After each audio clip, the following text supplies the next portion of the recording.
భారత క్రికెట్ చరిత్రలో అసాధారణ నాయకత్వ నైపుణ్యాలతో మైదానంలో తనదైన ముద్ర వేసుకున్న మహేంద్ర సింగ్ ధోని ఇప్పుడు తన అభిమానులు ఎంతో అభిమానంగా పిలుచుకునే కెప్టెన్ కూల్ పేరుతో ట్రేడ్ మార్క్ పొందే దిశగా అడుగులు వేస్తున్నాడు. మైదానంలో ఎంతటి ఒత్తిడిలోనైనా ప్రశాంతంగా వ్యవహరిస్తూ భారత జట్టుకు ఎన్నో విజయాలు అందించిన ధోనికి కెప్టెన్ కూల్ బిరుదు సరిగ్గా సరిపోతుంది.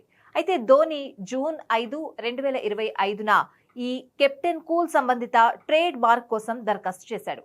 ఈ దరఖాస్తు క్రీడా శిక్షణ, క్రీడా కోచింగ్ సేవలు అనే విభాగంలో చేశారు. జూన్ 16న ట్రేడ్ మార్క్ రిజిస్టర్ ఈ దరఖాస్తును ఆమోదించి అధికారిక ట్రేడ్ మార్క్ జర్నల్లో ప్రచురించారు. ఇది ప్రాథమిక ఆమోదం మాత్రమే. ఇలా ప్రచురణ చేసిన తర్వాత కొన్ని వారాల పాటు ఎవరైనా అభ్యంతరాలు వ్యక్తం చేస్తే విచారణ ఉంటుంది. ధోని మైదానంలో ఆటగాడిగానే కాదు, బ్రాండ్గా కూడా తన ప్రత్యేకతను చాటుకుంటున్నాడు. అతని కూల్ మైండ్ సెట్, వ్యూహాత్మక ఆట తీరు, కెప్టెన్సీ విధానం ప్రపంచ వ్యాప్తంగా అభిమానులను విశేషంగా ఆకట్టుకున్నాయి. భారత జట్టుకు 2007 టీ20 world cup, 2011 one day world cup, 2013 champions ట్రోఫీలతో పాటు ఎన్నో ప్రతిష్టాత్మక విజయాలు అందించాడు ధోని. ఇక తాజాగా అతన్ని 2025 ఐసీసీ హాల్ ఆఫ్ ఫేమ్ లో చేర్చారు. ఇది ఆయన కెరియర్ లో మరో మైలురాయిగా నిలిచింది.